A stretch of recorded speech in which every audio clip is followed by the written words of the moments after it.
Most girls in the Ember Court dreamed of being chosen by a prince. Elara spent her life praying one would never look at her at all. In a kingdom where dragon blood meant power, flame, and divine favour, even the smallest spark could raise a girl above hunger, servitude, and shame. But Elara had none. No ember answered her call. No fire bent to her will. The court called her Ashborn, a girl so empty that even flame refused to claim her. She learned young that in the Ember Court, to lack fire was to be less than nothing. And then the king's only son began to burn through everything placed near him. Servants, guards, iron chains, stone doors. They said the prince was no longer holy man, but something cursed and ravenous that woke with the setting sun. So when the tower demanded another body, they sent the one no one would miss. What no one expected was this: the dragon prince would not burn her. Chapter 1. By dawn, the palace laundries were already thick with steam. Elara stood at the sorting table with her sleeves rolled to the elbows, separating smoke-stained napkins from burned tunics and singed silk from scorched wool. Nearly every basket sent down from the upper palace looked the same these days. Black at the edges, ash in the seams, clasps warped by too much heat. The tower's work. No one called it that openly. They didn't have to. At the next basin, Tessa lifted a hand over a copper tub, and a thin flame unfurled from her fingertips, warming the rinsed water until steam rose in pale ribbons. Malin laughed in admiration. Elara kept folding. That was all it took in the Ember Court. A spark, the smallest flicker of dragon fire. In this kingdom, flame meant worth, power, promise. Even kitchen boys with weak blood sometimes managed enough heat to relight a stove. Elara had nothing. No ember had ever answered her. No candle bent toward her hand. No warmth ever gathered in her palms, no matter how long she held them over the hearth and hoped. Ashborn, they called her when they thought she was too far away to hear. A girl so empty that even fire refused to claim her. "Careful with that," Tessa said sweetly, as Elara reached for a bundle of pressed linen. "Wouldn't want your cold hands to ruin court silk again." A few of the girls laughed. Elara said nothing. Silence had become its own kind of shield. If she worked quickly enough and kept her head down, most people forgot to be deliberately cruel. They simply stepped around her as they would a bucket or a broom. Sometimes that hurt more. Across the room, Mistress Oren slammed a ledger shut. "Less whispering, more work." Everyone moved faster. Elara carried a stack of linens to the pressing table. Beneath one folded cloth, she found a tear, deep and ragged, not made by a blade, but by something sharper. Something that had torn from the inside out. Her fingers stilled. The laundry door banged open. 3 footmen entered carrying another load, their baskets blackened with soot. One dumped his too quickly, and a charred tablecloth slid onto the floor in a cloud of grey ash. "More?" Malin muttered. The oldest footman wiped his brow. From above, a hush spread through the room. Tessa forgot her smirk. "The prince?" The man did not answer directly, which was answer enough. Another servant behind him muttered, "He melted the tray stand this time." "You shouldn't say that here," hissed the first. "They all know." Mistress Oren cut in sharply. "Leave the baskets and go." The footmen did not need telling twice. When they were gone, the room seemed smaller somehow, tighter. Elara bent to pick up the fallen cloth and saw the scorch marks along the hem, the soot worked deep into expensive thread. She should have felt only fear, and she did feel fear. Everyone in the palace knew the story in pieces. Prince Caelan, the king's only son, had once walked the courts like living flame, proud, distant, and beautiful in the terrible way dragon blood royals often were. Then something had changed. Some curse, some failed rite, some old fire turned wrong. Now he was locked in the upper tower, and servants spoke of him only in whispers. Burned hands, melted iron, smoke under the door, a prince no one could calm. Elara should have pitied only those sent to him. Instead, she found herself wondering what it must be like to become something everyone else feared before sunset. Elara, Mistress Oren's voice cracked through her thoughts. Move. She obeyed at once, carrying the cloth to the wash trough. The day dragged. Work piled. More scorched things came down from above. The smell of ash seemed to creep into everything. By late afternoon, even Tessa had stopped talking. Then the bell rang. Not for meals, not for shift change. A summons. The laundry door opened and a royal steward entered in dark crimson livery, 2 guards at his back. Every servant in the room went still. By order of the Chamberlain, he said, all spare lower servants are to report for reassignment. Mistress Oren frowned. Reassignment where, my lord? The steward's expression sharpened. The upper tower requires another attendant. No one moved, no one breathed. The prince dismissed another one an hour ago, the steward added. Dismissed. No one believed that word. His gaze swept the room, impatient. Well? Tessa lowered her eyes. Malin studied her own hands. One of the younger girls looked close to tears. Then, Tessa said without looking up, Take the Ashbourne. Elara felt the blood drain from her face. Tessa lifted her shoulder. She's quiet, obedient, and if His Highness burns through her, there's less loss than if you waste one of the fire-gifted girls. No one contradicted her. The steward looked at Elara fully for the first time. Not like a person, like a choice that cost little. This one, he asked. Mistress Oren hesitated only a moment. She follows orders. That was enough. The steward pointed. You report to the 4th stair by dusk. You will carry food, water, fresh cloths, and anything else required to His Highness's chamber. You will speak only if addressed. You will not run. Elara's throat tightened. My lord, his gaze hardened. You were given an instruction. The words died in her mouth. Girls like Elara did not refuse commands from men like him. They obeyed and hoped to survive what came after. Yes, my lord, she whispered. He turned and left. The guards followed. The room remained silent long after the door shut. At dusk, Mistress Oren handed Elara a clean grey dress and a tray bearing a covered plate of venison, bread, water, folded cloths, and a small jar of salve. Go, she said, not unkindly. The 4th stair was far above the lower halls. As Elara climbed, the palace changed around her. The familiar damp warmth of the laundries gave way to dry stone, quieter corridors, fewer servants, more guards. By the 3rd landing, she could smell smoke. By the 4th, it was everywhere. 2 armoured guards stood before an iron-bound gate. One looked at her tray, then at her face. This the one? The other grunted. Doesn't look like much. Elara tightened her grip. One guard knocked against the gate. For a moment, nothing answered. Then, from somewhere above came a low sound. Not quite a growl, not quite a breath, but something that made every hair on her arms rise. The guard drew back the bolts.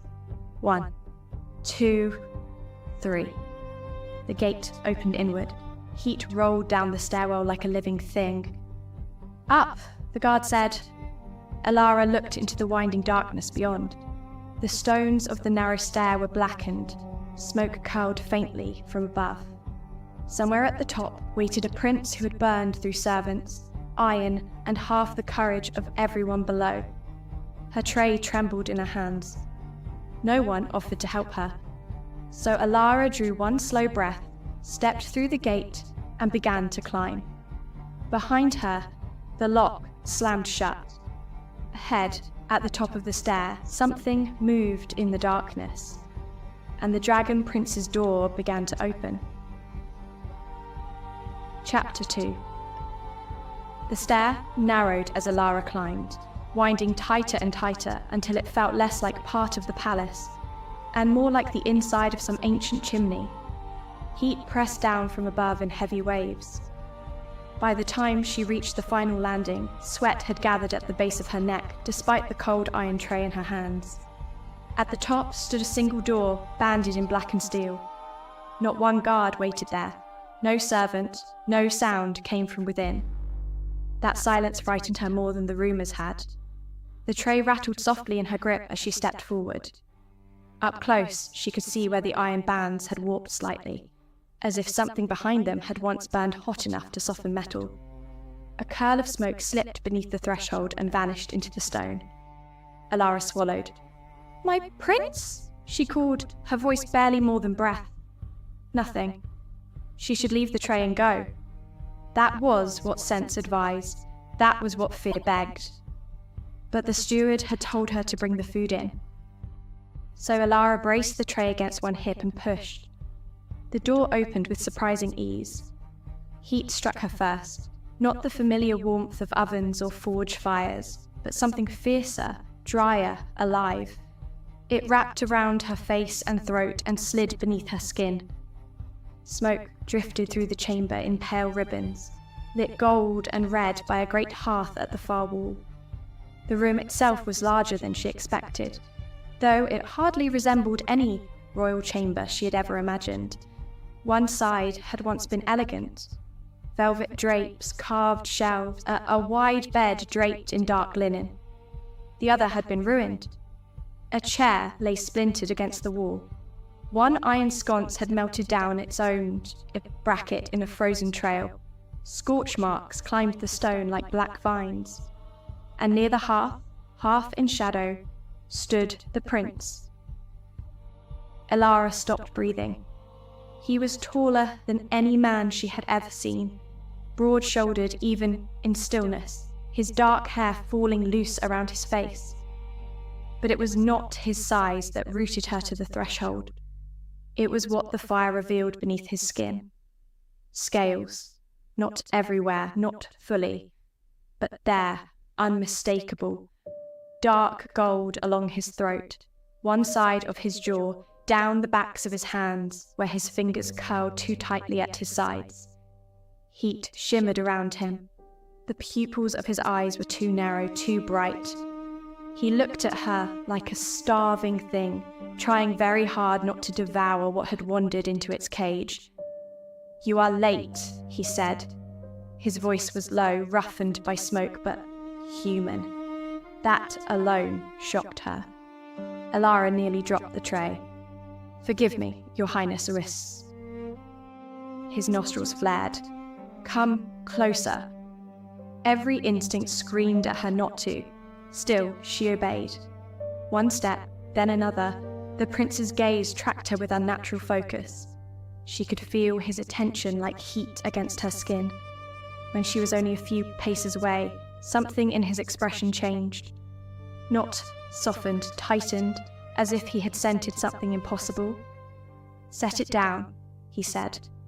Elara knelt near the low table beside the hearth and lowered the tray carefully. Her fingers had barely left the handles when the prince moved. Too fast. He crossed the room in a blur of dark cloth and gold scale. Elara recoiled with a gasp, one hand flying up to protect her face. Fire burst from him. It came in a bright, violent lash. Fast as breath, hot enough that she felt it before she saw it. Elara flinched, waiting for pain. None came. The flame curved.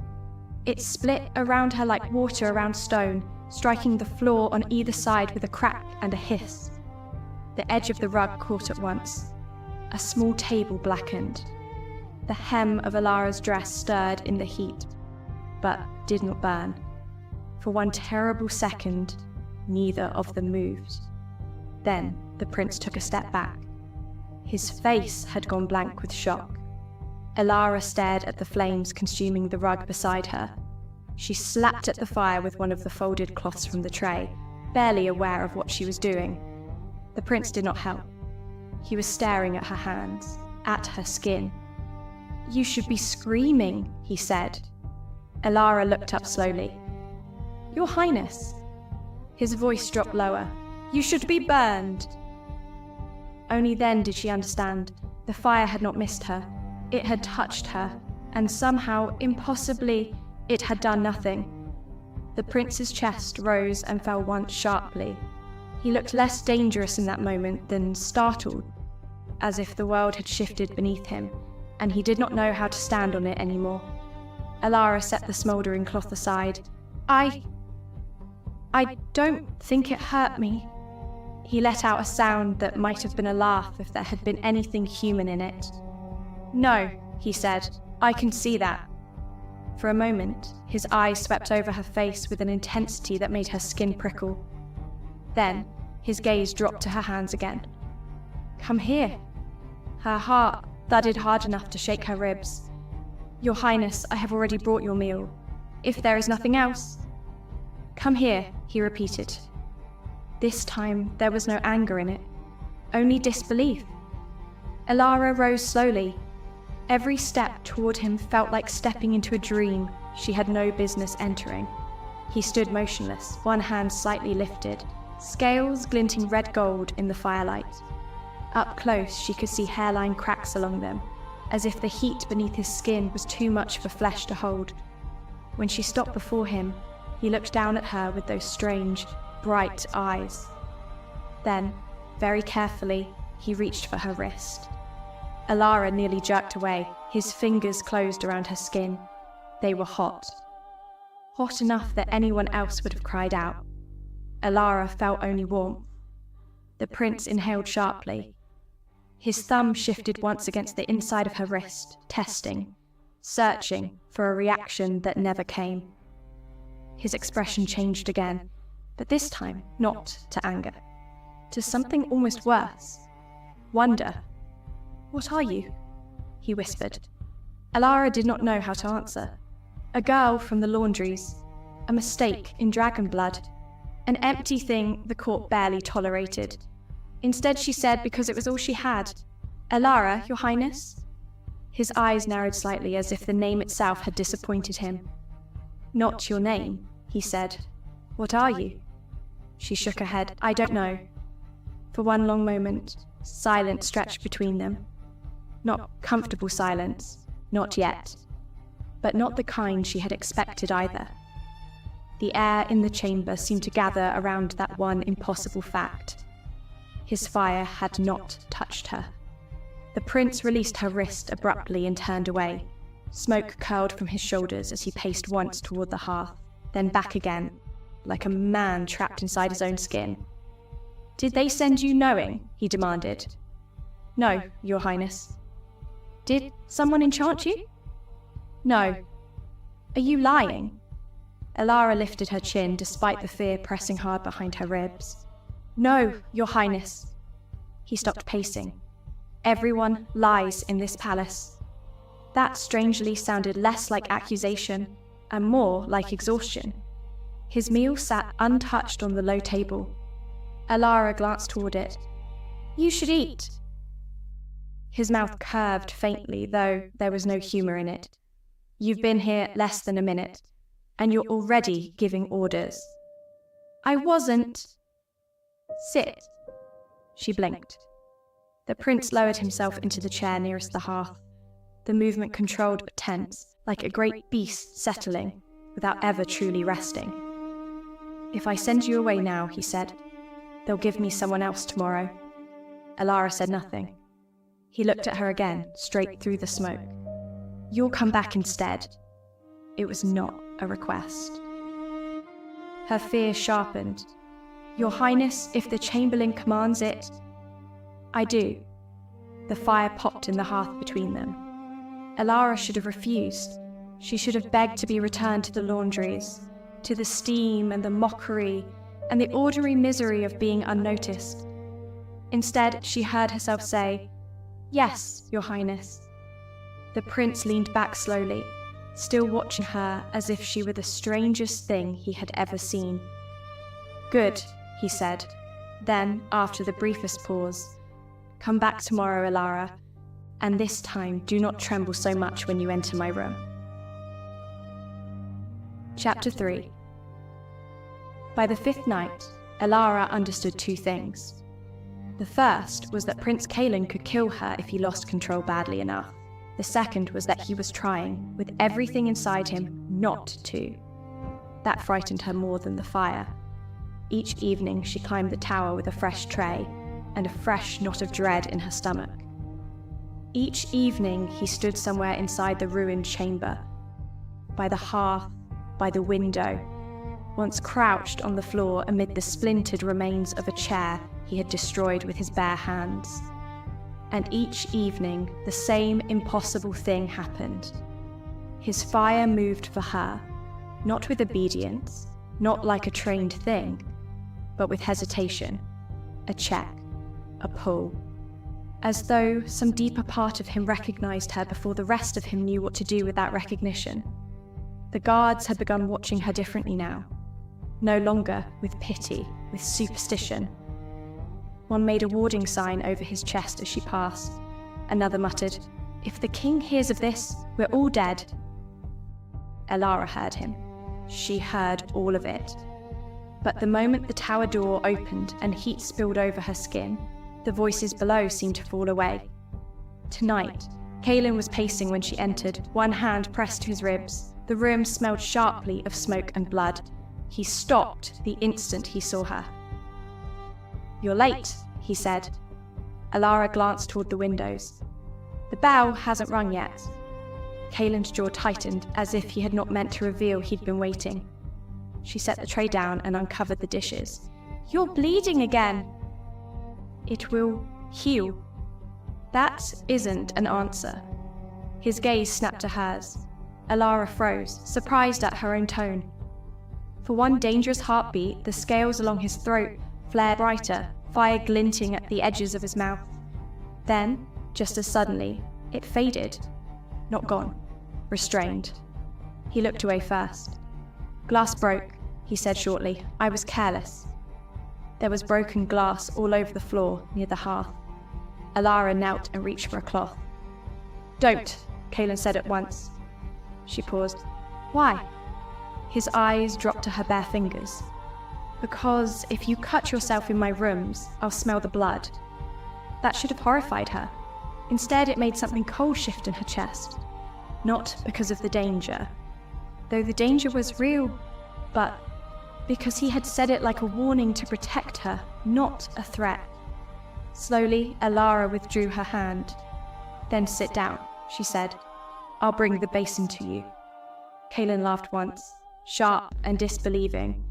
"Do you order everyone about like this?" "No," she said, wringing out the cloth in the bowl of cool water. "Only princes who refuse to be sensible." To her astonishment, that made him go still. Then he crossed the room and sat. The silence that followed felt different than before. Less like fear, more like the edge of something. Elara moved carefully as she cleaned the blood from his side. The wound was shallow, but a jagged line of fresh scales had split the skin there, forcing their way through too fast. Caelan's body seemed to be fighting itself. He did not flinch from her touch anymore. He watched it, watched her hands, watched the skin that should have blistered against his heat and never did. "What do they call you below stairs?" he asked suddenly. Elara kept her eyes on the cloth. "Nothing worth repeating." "Repeat it anyway." She hesitated. He waited. At last she said quietly, "Ashbourne." The room fell still. Elara hated that she had answered. Hated the strange nakedness of hearing the word here, in this room, in his presence. She tried to make her voice light and failed. "It's not creative," she said, "but palace cruelty rarely is." Caelan's stare burned hotter than his fire. "Because you have no flame," he said. She nodded once. "No spark at all?" "No." The cloth in her fingers had gone still. She forced herself to continue cleaning the blood from his skin, though the old shame was rising now, hot and familiar. "In the Ember Court," she said, "people forgive almost anything except uselessness." Something in Caelan's expression changed. The shift was small, but Elara felt it like a gust before a storm. His shoulders drew back, his jaw hardened. Heat pulsed suddenly through the room, making the fire in the hearth jump. She looked up in alarm. The edge of the side table nearest him had blackened beneath his hand. "You are not useless," he said. The words hit harder than they should have. Elara blinked. Caelan rose to his feet so abruptly the chair scraped against the stone. For one wild second, she thought she had pushed him too far. But he only stood there, breathing too hard, his eyes bright and furious with something that was not directed at her. "They worship flame in this palace," he said, voice low and rough, "as if burning were the same as worth, as if destruction proves value." He took one step toward her. Elara should have backed away. She didn't. "In this room," he said, "you are the only thing my fire does not destroy." Her breath caught. No one had ever spoken of her like that. Not as wanted, not as rare, not as the exception to something terrible. For a heartbeat, neither of them moved. Then, Caelan seemed to remember himself. He turned sharply away, crossing to the mantel as if he needed distance from what he had just said. Elara's pulse was beating too fast now, too loud. To cover it, she reached for the book lying beside the hearth. Reading had become another part of their strange ritual. Some nights he barely listened. Others, he corrected her on lines he pretended not to know by heart. "What is it tonight?" he asked without looking at her. She turned the cover over. "Legends of the First Flame." His shoulders eased slightly. "Finally, something less boring than tax records." "You chose the tax records." "I was testing whether you would obey blindly." Elara glanced up. "And?" Now he looked at her. The firelight caught along the scales at his jaw and throat, but for the first time since she had met him, she was not looking at the monster in him. She was looking at the man beneath it. The man who waited each night for her steps on the stair. The man who knew exactly when she entered, even before the door opened. "You came back," he said. "It was not about the book." Elara tightened her fingers around it. "Yes." "Why?" The question settled between them, heavy and impossible to dodge. She could have lied, said duty, said fear of punishment, said obedience. But none of those were true anymore. Not entirely. So she answered with a truth small enough to survive speaking. "Because when I leave," she said softly, "you look like the loneliest person in this palace." Caelan went utterly still. The silence after that was so complete, Elara could hear the fire shifting in the hearth.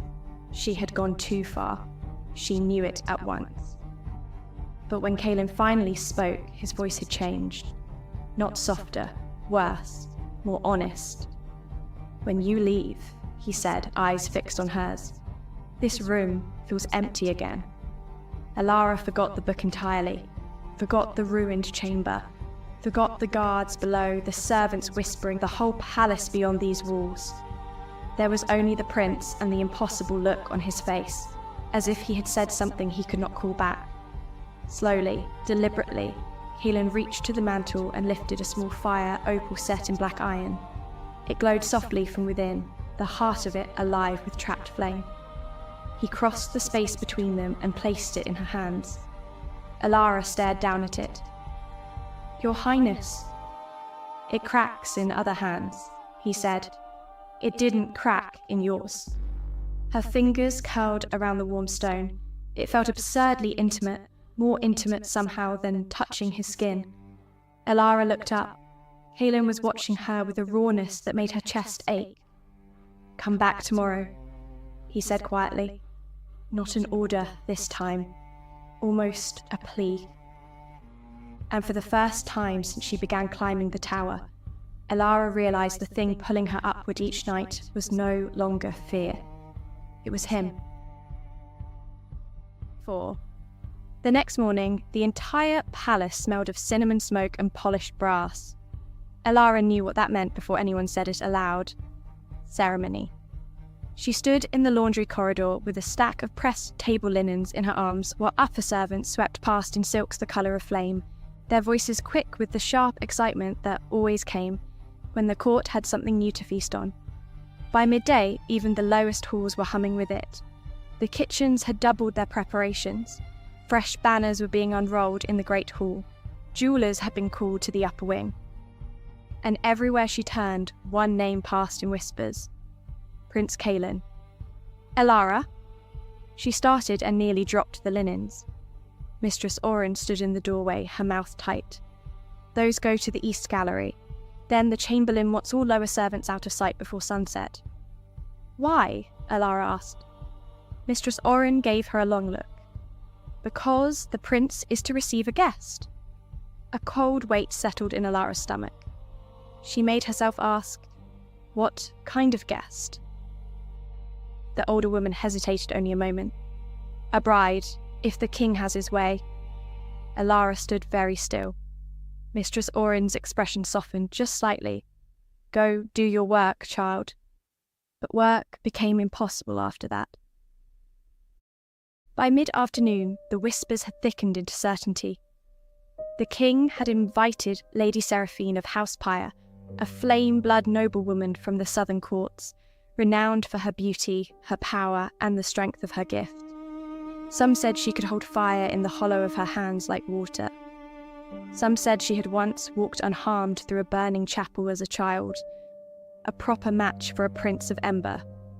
A proper solution for a cursed heir. Elara folded cloth she did not see, and carried baskets she could not remember lifting. The whole day seemed to happen at a distance, as if she were watching someone else move through it. By the time dusk began to bleed into the windows, her chest hurt from the effort of breathing evenly. Still, when the hour came, she took up his tray and climbed the tower. Of course she did. The guards at the fourth stair exchanged a glance when they saw her. He's in a temper, one warned. The other muttered, worse than usual. Elara did not answer. She stepped through the gate and climbed. The prince's chamber door stood half open when she reached it. Heat spilled through the gap, though not enough to harm her. Not enough to send her back. She entered quietly. Caelan stood by the hearth with one hand braced against the mantel, the other clenched at his side so tightly that scales had flared along his knuckles. He was dressed more formally than usual, though the black coat he wore hung open at the throat as if he could not bear the feel of it fully closed. His hair had been tied back and then abandoned halfway, dark strands already slipping loose. He turned the instant she crossed the threshold. For one breath, all the hardness in his face vanished. Then, he remembered whatever else had filled the room before she arrived, and it slammed back into place. You heard, he said. Elara set the tray down carefully. Everyone heard. Caelan laughed once bitterly. Of course they did. Nothing feeds this palace like the scent of spectacle. She should have said nothing, should have laid out his meal, read if he asked, and left. Instead she said, Is it true? His eyes lifted to hers. That depends, he said, on whether you mean the king's plans or the lies he tells himself to make them sound noble. Elara's hands curled against the edge of the table. So, there will be a bride. Caelan's jaw flexed. There will be a woman in silk and jewels presented to me like a cure. Whether that makes her a bride is another matter. The answer should have relieved her. It didn't. Because if there was one thing the Ember Court excelled at, it was turning unwillingness into ceremony and fear into duty. Caelan seemed to read the direction of her thoughts. He crossed the room in 3 restless strides, then turned away before he reached her, as if even now he was fighting some instinct not to come too close. They think a strong enough flame can bind what is wrong in me, he said, as if this, he gestured sharply at the scales creeping up his arm, as if This is some household fire to be mastered by a better hand. Elara looked at him in silence. He had never looked more dangerous than he did now, and never more tired. "Do you want it?" she asked before she could stop herself. Caelan went still. The question hung between them, naked and impossible to soften. At last he said very quietly, "Do you?" Elara forgot how to breathe. The fire popped behind him. Somewhere below, a distant bell rang for evening prayers. But in the tower room, the whole world seemed to narrow to the shape of his question. He took one step toward her, then another.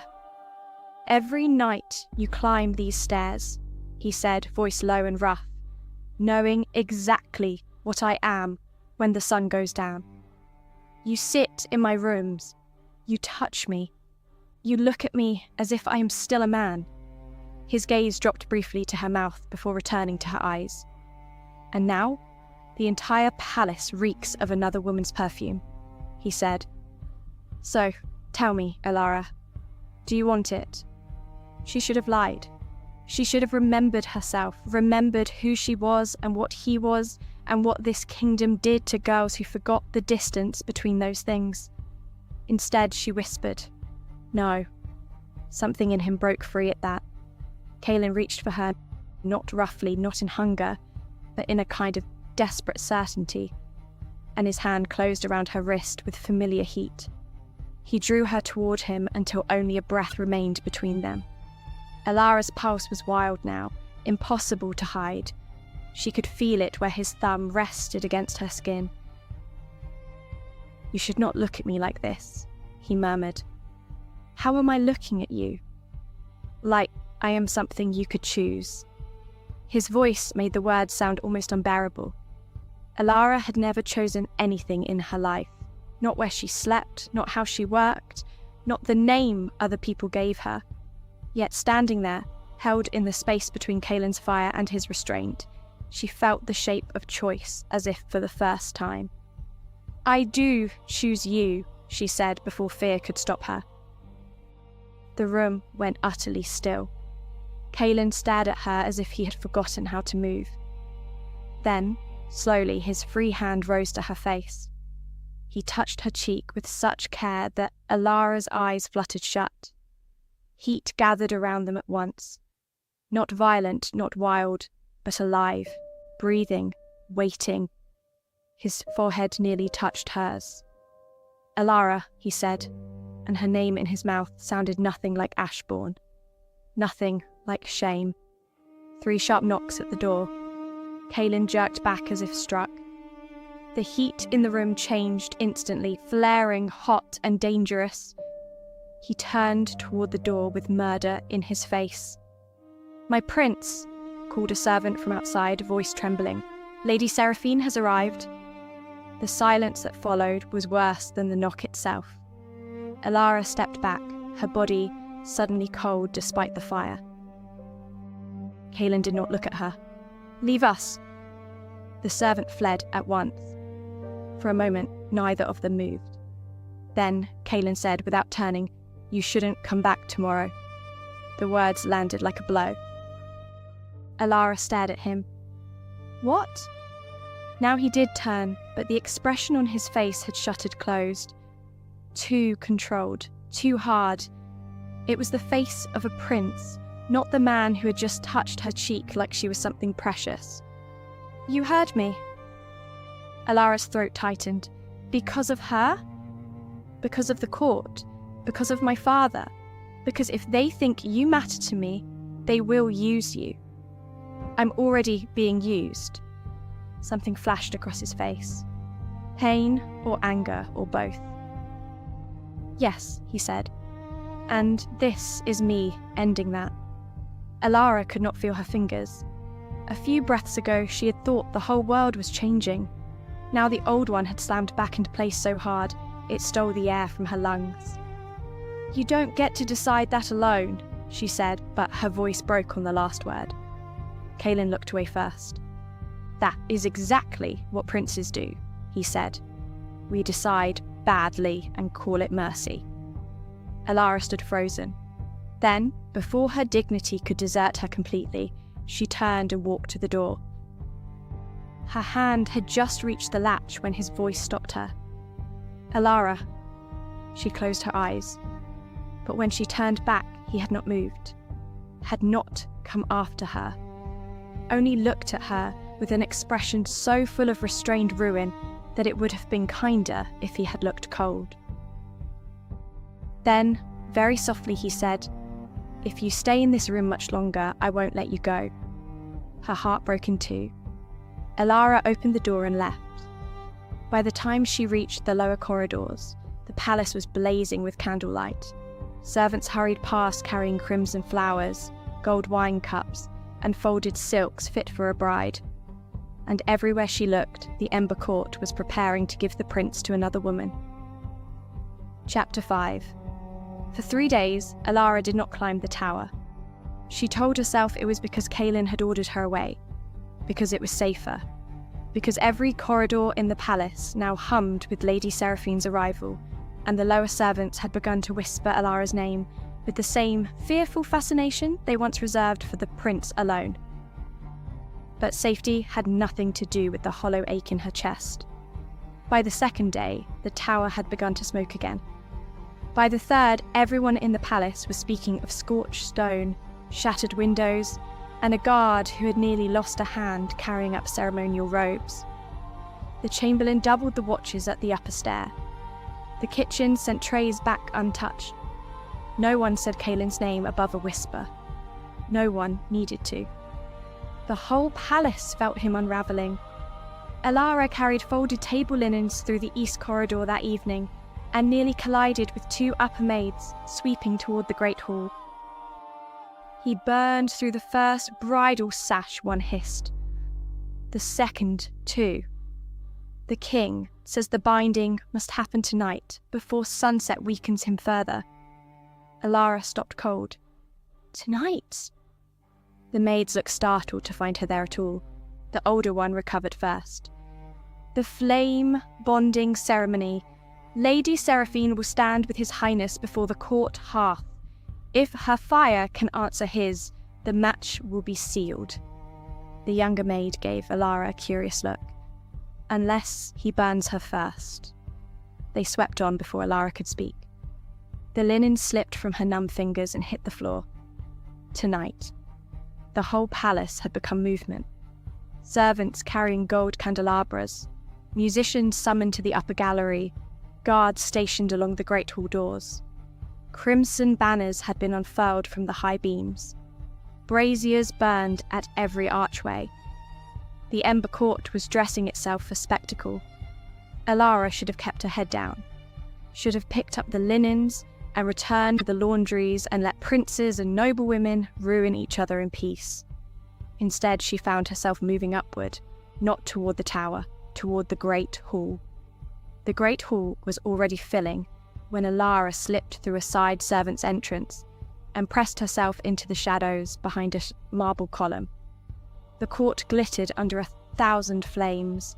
Nobles in red and gold crowded the floor in jewelled silks. At the far end, before the vast ceremonial hearth, the king stood in black formal robes edged with live ember thread. Beside him, radiant beneath the firelight, stood Lady Seraphine. She was beautiful. Of course she was. Her gown shimmered like molten copper.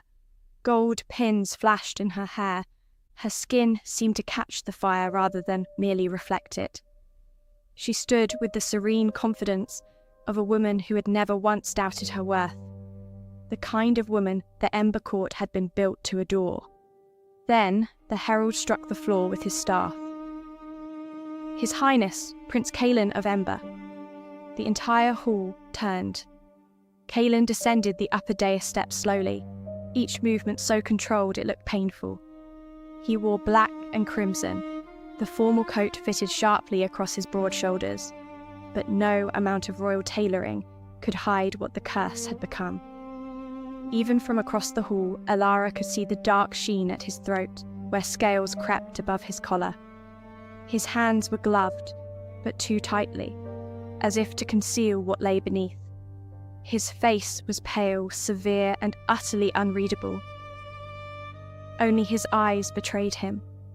They moved once across the hall, passed over jewelled lords and simpering ladies, and then found her in the shadows. Elara felt the impact of it like a hand to the chest.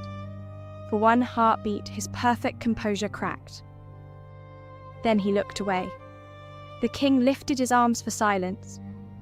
"Tonight, before the sacred fire of our line, my son will stand with Lady Seraphine of House Pyre, whose noble flame may yet restore what darkness has taken from him." Restore!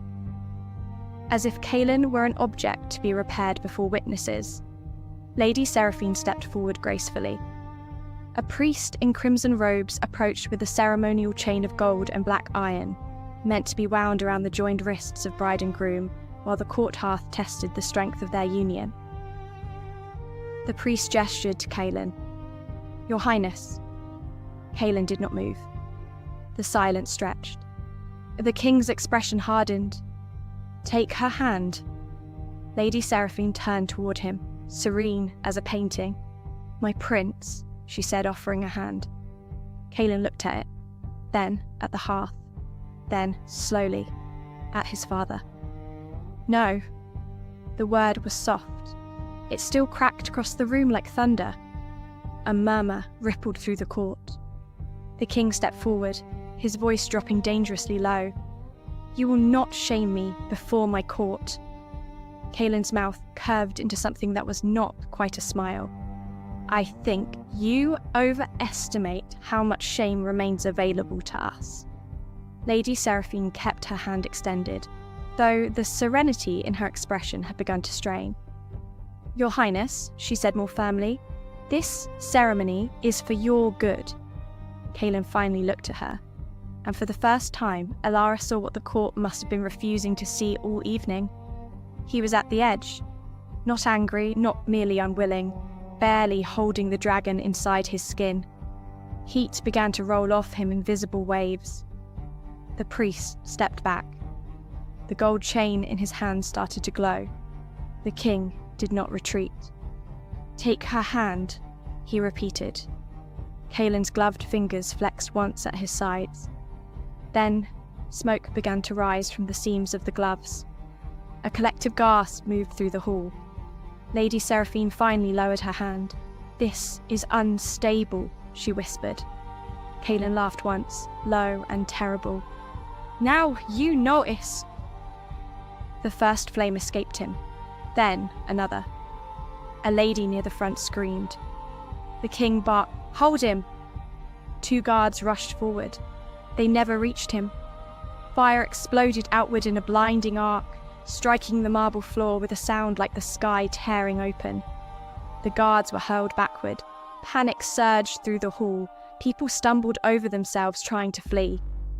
The priest dropped the ceremonial chain, and it hit the floor already glowing white. Caelan staggered one step, then another. His face had changed, not fully, not yet, but enough. Scales burst higher along his throat and jaw.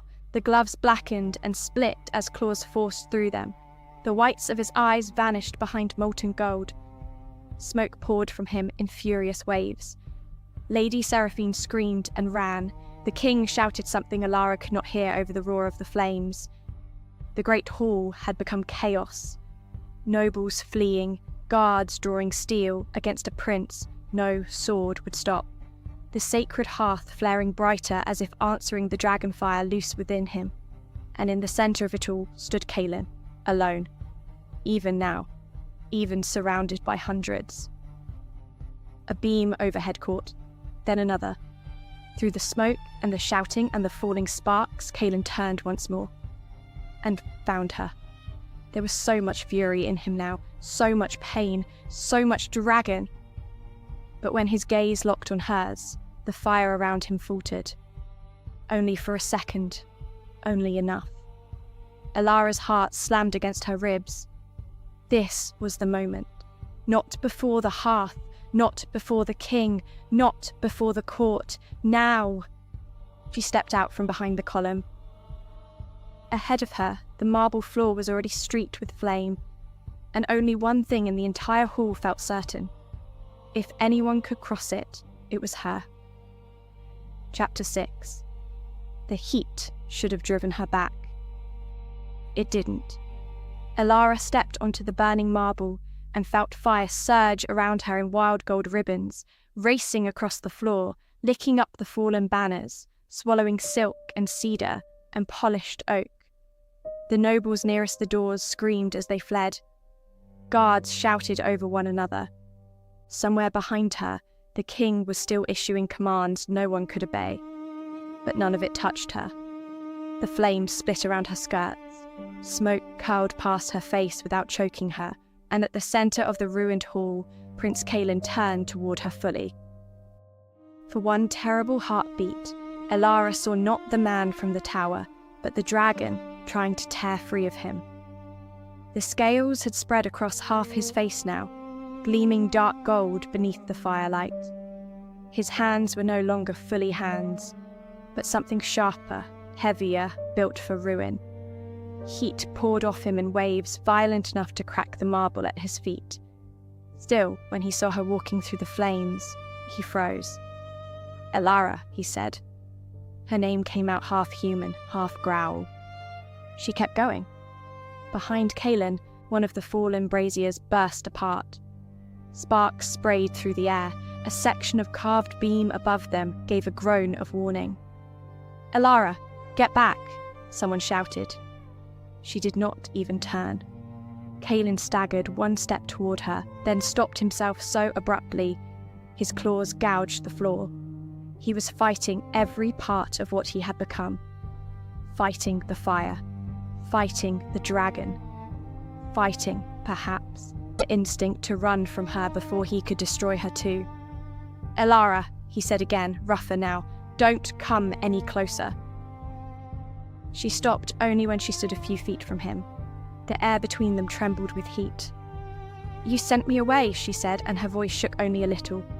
Something like pain crossed what remained of his human face. "I was trying to save you." "You don't get to save me by choosing someone else." Caelan shut his eyes for one brutal second. When he opened them again, the gold in them had gone almost molten. "There was never a choice between you and her. There was only ever you and my cowardice dressed up as protection." A section of the court behind them collapsed in a rain of sparks. The last of the guests poured through the doors. The king remained at the far end of the hall, held back now by guards who had finally realised proximity to his son was more dangerous than disobedience. Lady Seraphine had vanished entirely. "Then choose," Elara said. Caelan stared at her. Fire surged up his throat. He fought it down so hard his whole body shook. "Elara," he said, voice breaking around her name, "if you come any closer, I may never let you go." The words should have frightened her. Instead, they steadied her. For the first time in her life, Elara did not feel empty. She felt certain. So she crossed the last few feet between them. Caelan made a broken sound in his throat and stepped back instinctively, but there was nowhere left to retreat. Flame ringed them both now, high enough to turn the air red. His claws flexed. Smoke poured from him. He looked at her like a starving man chained inside his own body. Elara lifted her hands slowly and placed them against his face. Gasps rose from the far edges of the hall. The fire stopped. Not all at once, not fully, but enough that the roaring in the chamber dropped to a lower, trembling pitch. The flames around them bent outward, as if some invisible force had pushed them back. Caelan went absolutely still beneath her hands. His skin was burning hot where scales had overtaken flesh. Elara should have blistered, should have cried out. Instead, all she felt was heat without harm. Living, furious, wounded heat that seemed to shudder under her touch. "I'm here," she whispered. His eyes locked on hers. "You shouldn't be." "And yet, I am." Another beam cracked overhead. The hall was still crumbling around them, but Elara no longer cared who watched.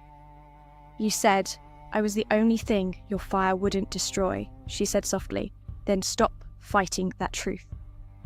Caelan's breath left him in a ragged rush. He looked at her the way a man looks at the only solid ground left in a flood. Not with hunger, but with the terrified relief of someone who had stopped believing rescue was possible. I choose all of you, she said. Not the prince they wanted, not the monster they feared. You. Something broke. Not in him, in the fire. The flames that had been devouring the hall recoiled suddenly, rushing backward in one great sweep toward the ceremonial hearth. The blaze turned inward, folding into itself like wings closing. The roaring heat narrowed, concentrated, then burst upward in a column of living gold, so bright the entire hall was washed in light. Elara flinched, but did not move her hands from him. Caelan threw his head back with a cry that was half pain, half release. The scales across his face flashed blinding gold. Then, slowly, impossibly, they began to recede. Not vanish completely, not all at once, but sink back beneath his skin like embers drawn under ash. The claws shortened, the smoke thinned, the terrible violent pressure in the air began to ease. When the light finally dimmed, Caelan stood before her breathing hard, his face human once more save for a faint gold sheen at his throat and the fire still burning in his eyes. But now it was his, not the curse's, not the court's fear. His. For a moment, neither of them moved. Then Caelan reached for her, not with desperation now, with reverence. His hands framed her face so gently that tears sprang to Elara's eyes without warning. At the far end of the hall, the king found his voice first. "What have you done?" Caelan did not even look at him. His gaze remained on Elara, as if the rest of the world had ceased to matter. Then, before the whole court. The guards, the nobles too frightened to flee entirely, the servants peering from doorways, the king himself. Caelan took Elara's hand and turned to face them all. "This," he said, his voice carrying clear and terrible through the wrecked hall, "is the woman my fire chose before I ever had the courage to." A murmur rippled through the room. The king stepped forward, pale with fury. "She is nothing. A servant, an Ashborn." "No," Caelan said. Just one word. Yet the flames in the great hearth surged so violently at it that the king stopped where he stood. Caelan drew Elara closer to his side. "She walked through dragonfire to reach me while every noble flame in this court ran for the doors," he said. "If that is your idea of nothing, then this kingdom has worshipped the wrong fire for generations." The silence that followed was absolute. Elara could hardly breathe. She had spent her whole life being looked past, looked down on, dismissed before she spoke. Now an entire court was staring, and for the first time, no one looked at her like she was empty. Caelan turned back to her then, his expression stripped raw of every last defense. "I should have said it before," he said quietly for her alone. "Before the ceremony, before the fire, before I sent you away like a coward." Elara's throat tightened. "But if I say it now," he murmured, his forehead lowering until it nearly touched hers, "will you still believe me?" She nodded before he even finished the question. Caelan closed his eyes once, briefly, as if the answer struck him somewhere tender. Then he opened them and said, "I would rather burn every throne in this kingdom to ash than lose you." Elara let out a breath that was almost a laugh, almost a sob. "That's a very dramatic way to say you missed me." For one stunned second, Caelan simply stared. Then, in the wreckage of the hall, with smoke curling toward the rafters and half the court watching in frozen disbelief, he laughed. It transformed him, not into something softer, into something present, something finally, fully his own. And when he kissed her, the great hearth answered with a flare of gold so warm and bright that no one in the hall would ever again dare call Elara Ashbourne, without remembering what they had seen that night. The dragon prince, the sacred fire, and the girl it would never burn. In the months that followed, the Great Hall was rebuilt, though not exactly as it had been before. Some of the scorched marble near the ceremonial hearth was left untouched, a quiet reminder of the night the Ember Court learned that fear and reverence were not the same thing. Elara no longer climbed the tower as a servant girl no one saw. She walked its stair openly now, and the guards who once watched her with superstition lowered their heads in respect. Not because she had suddenly become what the court had always admired, but because the court had finally been forced to widen its understanding of what power could look like. Caelan still carried gold at his throat when strong feeling stirred the fire in him, and Elara still reached for his hand without hesitation whenever it did. Some evenings they stood together before the hearth in silence, watching the embers settle into something gentler than flame and far stronger than ash. He no longer hid the dragon in him, and she no longer measured herself by what the world had once claimed she lacked. The Ember Court had spent generations worshipping heat, spectacle, and destruction, mistaking the loudest fire for the truest one. But kingdoms, like people, are often slow to understand what is worth kneeling to. The court had mistaken gentleness for lack, just as it had mistaken fury for power. But the fire that changed the kingdom was not the one that destroyed marble or melted iron. It was the one that knew when not to burn,